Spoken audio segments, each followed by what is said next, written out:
तो आज हम नया टॉपिक शुरू कर रहे हैं मध्य प्रदेश जीके का मध्य प्रदेश का सामान्य परिचय।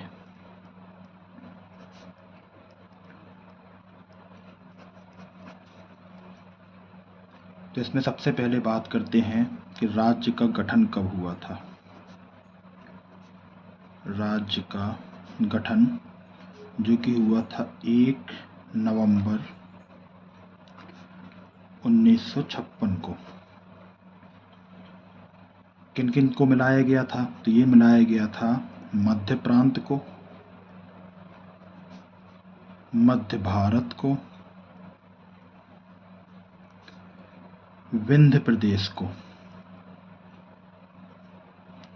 इन तीनों को मिलाकर मध्य प्रदेश बनाया गया था। और मध्य प्रदेश का अंतिम पुनर्गठन, ये तो हो गया जब पहली बार बनाया गया। अंतिम पुनर्गठन कब हुआ था? अंतिम पुनर्गठन तो ये हुआ था 1 नवंबर सन 2000 को। 1 नवंबर सन 2000 को हुआ था। और इस पुनर्गठन में छत्तीसगढ़ को अलग किया गया था। छत्तीसगढ़ को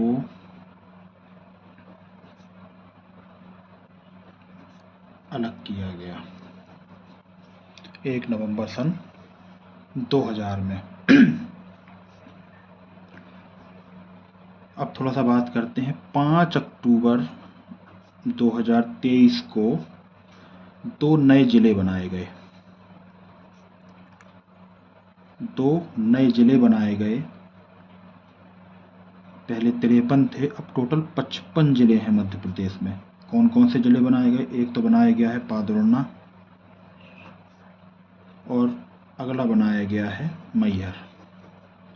पादुर्णा और मैहर, तो अब टोटल 55 जिले हैं। अब बात कर लेते हैं मध्य प्रदेश की प्रशासनिक राजधानी कौन सी है। तो मध्य प्रदेश की प्रशासनिक राजधानी भोपाल है। संस्कार राजधानी कौन सी है? कई राजधानियां हैं ऐसा कहते हैं। तो संस्कार राजधानी कौन सी है? तो वो है जबलपुर। आर्थिक एवं खेल राजधानी, आर्थिक एवं खेल राजधानी ये है इंदौर। ऊर्जा राजधानी,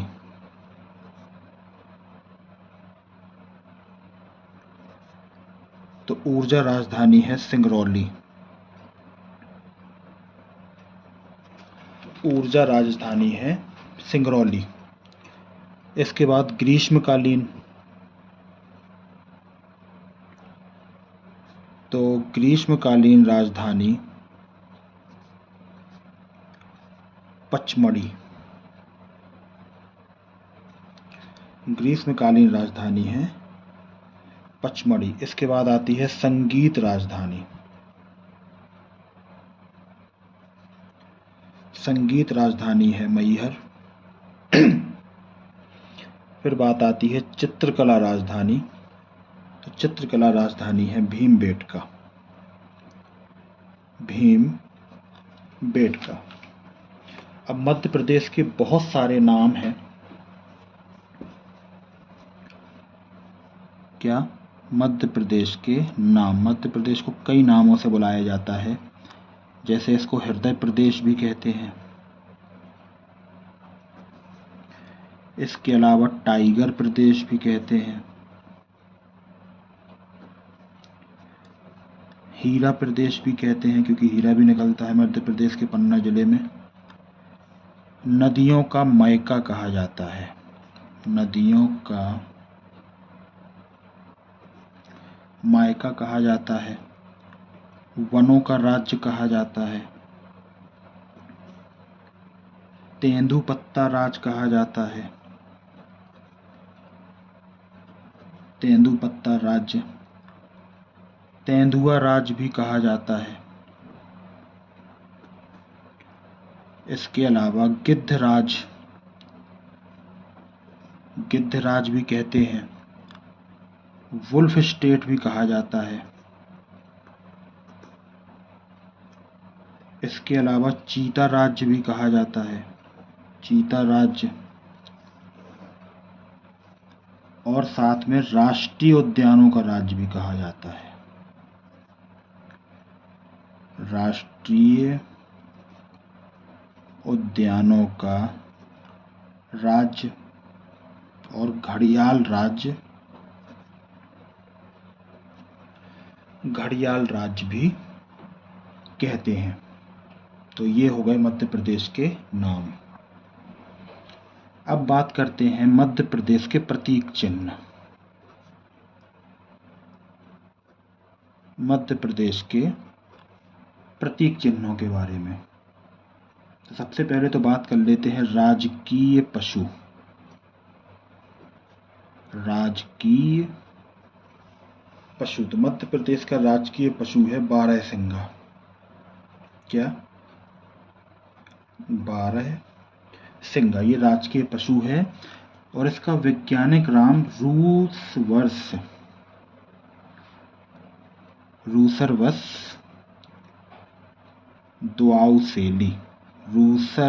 दुआउसेली इसका वैज्ञानिक नाम है बारहसिंगे का। इसकी प्रजाति कौन सी होती है? तो ये ब्रेडरी प्रजाति का होता है। क्या? ब्रेडरी प्रजाति का होता है, या सर्विडी का भी होता है, या सर्विडी का होता है। अब बाहुल्य क्षेत्र, बाहुल्य क्षेत्र, तो ये कान्हा किसली राष्ट्रीय उद्यान, ये कान्हा किसली राष्ट्रीय उद्यान में पाया जाता है, जो कि मंडला और बालाघाट में है। मंडला और बालाघाट में है। इसे कब बनाया गया था? तो इसे 1981 में बनाया गया था राजकीय पशु। अब इसके अलावा एक विशेष चीज, 2017 में कान्हा उद्यान ने, या कान्हा राष्ट्रीय उद्यान ने भूरसिंह, क्या? भूरसिंह द बारहसिंगा नाम से, भूरसिंह द बारहसिंगा नाम से अपना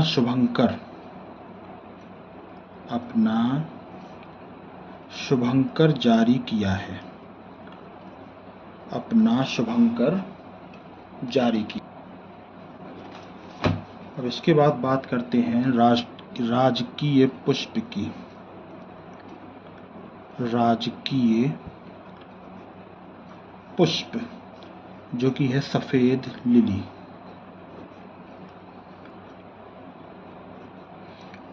इसका वैज्ञानिक नाम लिलियम कैंडिडम है। क्या? वैज्ञानिक नाम लिलियम कैंडिडम है। और ये किस कुल से है? तो ये लिलिएसी से। किस कुल से है? ये लिलिएसी से है। सबसे ज़्यादा कहाँ पाया जाता है? तो पूरे मध्य प्रदेश में ही पाया जाता है। पूरे मध्य प्रदेश में ये पाया जाता है। अगली हम बात कर लेते हैं राजकीय वृक्ष की। राजकीय वृक्ष, तो ये तो जानते ही होंगे आपके राजकीय वृक्ष क्या है। तो राजकीय वृक्ष है बरगद। राजकीय वृक्ष बरगद है। इसका वानस्पतिक नाम, अब यहाँ वैज्ञानिक नहीं, वानस्पतिक नाम क्या है? फाइकस बेनगेलेंसिस। फाइकस बेनगेलेंसिस इसका वानस्पतिक नाम है। और ये फाइकस प्रजाति का होता है। किसका? फाइकस प्रजाति का होता है, पूरे मध्य प्रदेश में पाया जाता है और 1981 को ही इसको राजकीय वृक्ष बनाया गया था। मध्य प्रदेश का पहला बरगद पार्क, क्या पहला बरगद पार्क इंदौर के, पहला बरगद पार्क इंदौर के बड़गोंदा में, इंदौर के बड़गोंदा में बनाया जाएगा। इंदौर के कहाँ? बड़गोंदा में बनाया जाएगा। इसके बाद हम आ जाते हैं राजकीय पक्षी, राजकीय पक्षी जो कि है दूधराज, राजकीय पक्षी दूधराज। इसका दूसरा नाम पैराडाइज फ्लाईकैचर, पैराडाइज फ्लाईकैचर है, या इसको शाह बुलबुल भी कहते हैं, इसको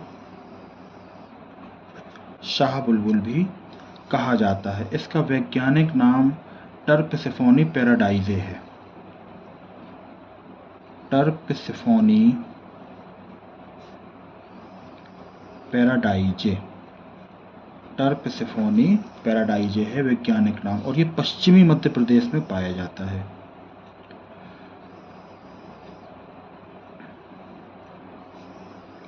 पश्चिमी मध्य प्रदेश में पाया जाता है। कहाँ पर? सरदारपुर अभ्यारण्य, सरदारपुर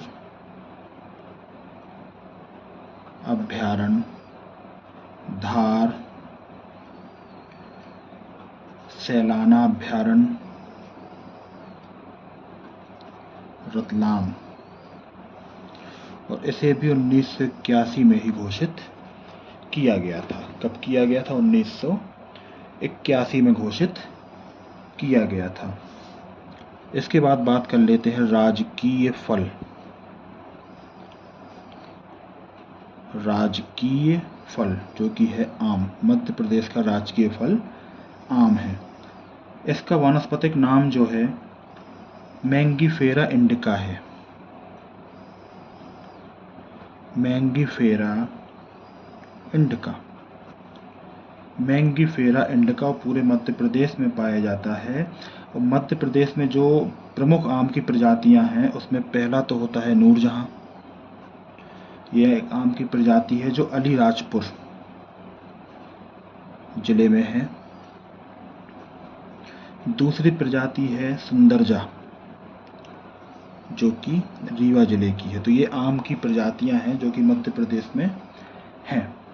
अब मध्य प्रदेश आम अनुसंधान केंद्र रीवा जिले के, कहाँ?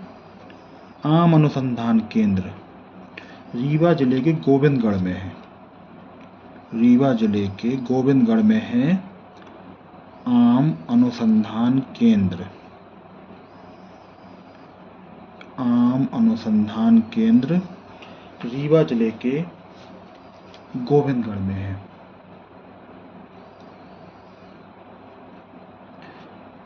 इम्पोर्टेंट चीज, मार्च 2023 में, मार्च 2023 में रीवा के आम को जीआई टैग प्रदान किया गया है। रीवा की जो सुंदरजा प्रजाति है आम की उसको जीआई टैग प्रदान किया गया है। इसके बाद हम बात कर लेते हैं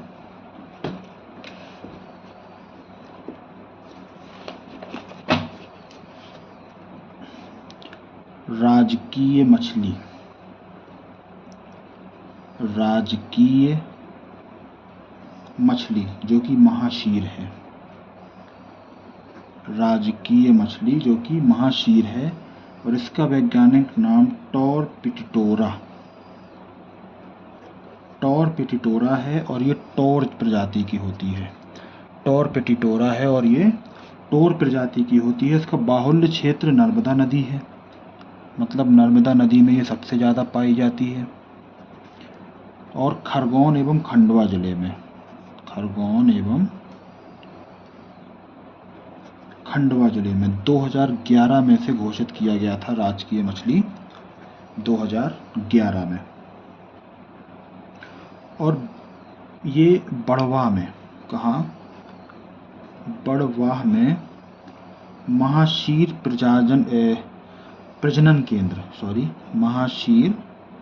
प्रजनन केंद्र स्थापित किया गया है। कहाँ, बड़वाह में प्रजनन केंद्र स्थापित किया गया है। बड़वाह में महाशीर प्रजनन केंद्र स्थापित किया गया है। अब इसके बाद बात करते हैं इम्पोर्टेंट राजकीय खेल।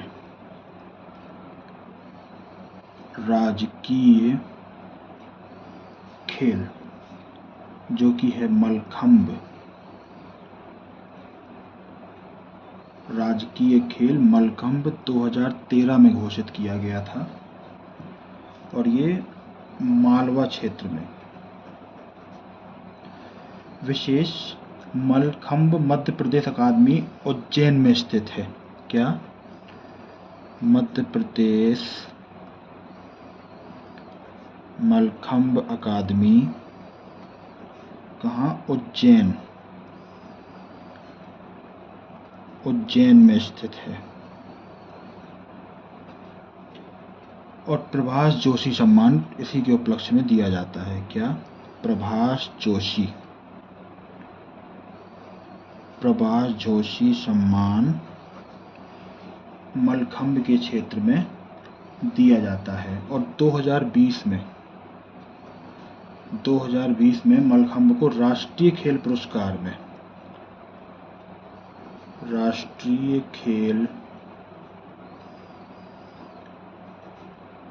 पुरस्कार में शामिल किया गया है। 2020 में इसको राष्ट्रीय खेल पुरस्कार में शामिल किया गया है। अगली हम बात कर लेते हैं राजकीय फसल। राजकीय फसल जो कि है सोयाबीन। राजकीय फसल सोयाबीन ये किस कुल से होती है? तो लेग्यूमिनेसी से।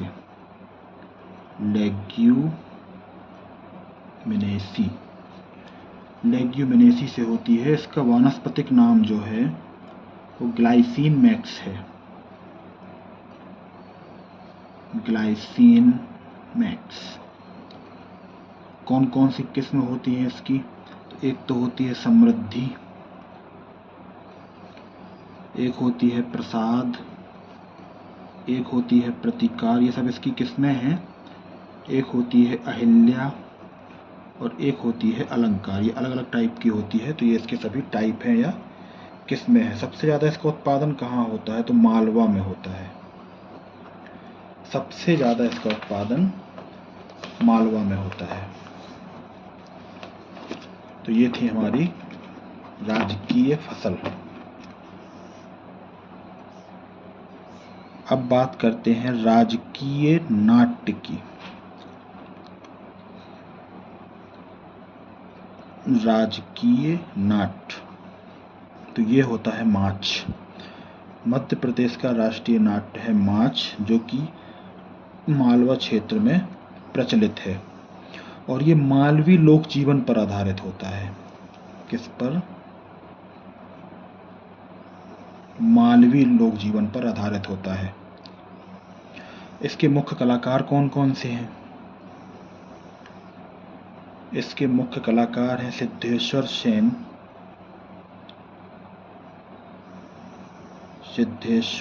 सेन, इनके अलावा ओम प्रकाश शर्मा।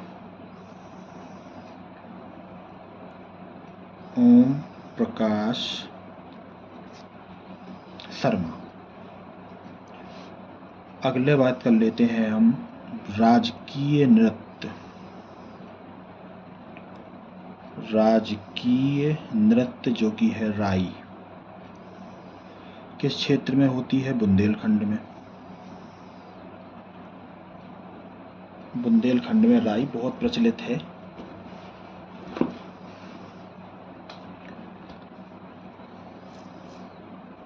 और मृदंग वाद्य यंत्र के साथ क्या? मृदंग वाद्य यंत्र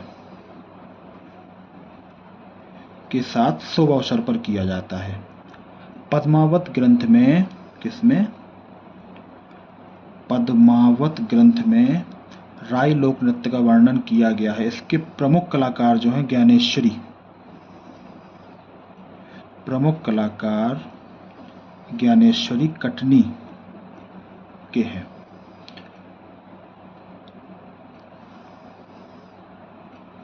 और इसके अलावा 2022 में, जिसमें 2022 में सागर जिले के, कहाँ के?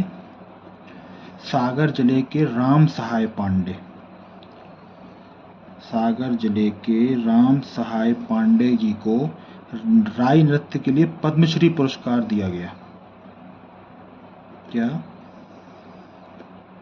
पद्मश्री पुरस्कार दिया गया 2022 में।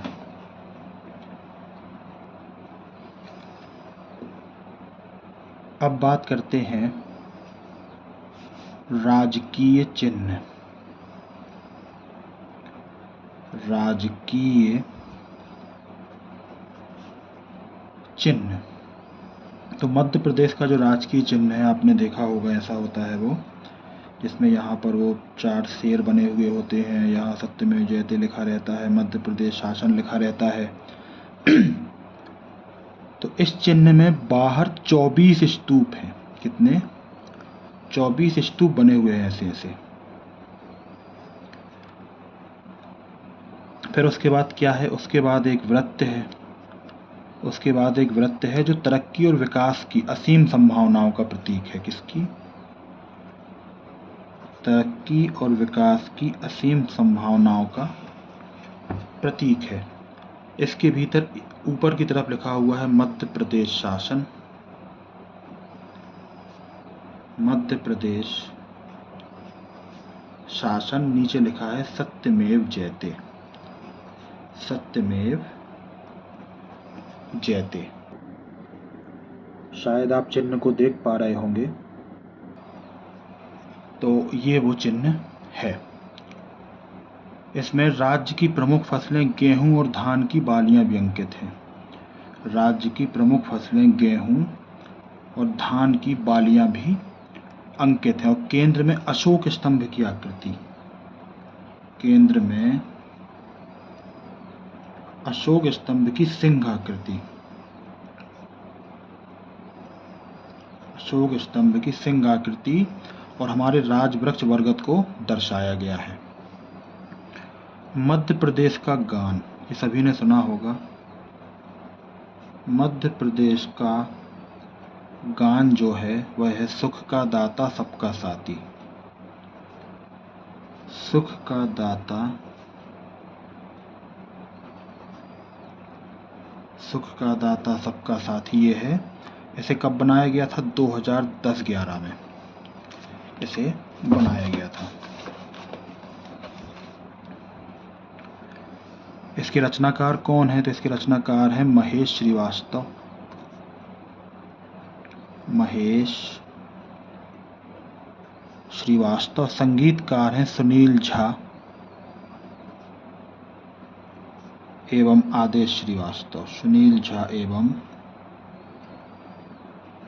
आदेश श्रीवास्तव। गायक हैं शान, जिनका प्रमुख नाम शांतनु मुखर्जी है, जिनका प्रमुख नाम शांतनु मुखर्जी है। तो ये थी मध्य प्रदेश की जानकारी, मध्य प्रदेश के राष्ट्रीय चिन्हों के बारे में, मध्य प्रदेश के प्रतीक चिन्हों के बारे में, मध्य प्रदेश के उपनाम, प्रदेश की राजधानियाँ। तो ये हमने पढ़ा आज की वीडियो में यहीं तक। अगले वीडियो में हम पढ़ेंगे मध्य प्रदेश की भौगोलिक स्थिति, पड़ोसी राज्य, मानक समय, कर्क रेखाएं, जलवायु, वर्षा और इन सभी चीज़ों के बारे में अगले वीडियो में हम चर्चा करेंगे। धन्यवाद।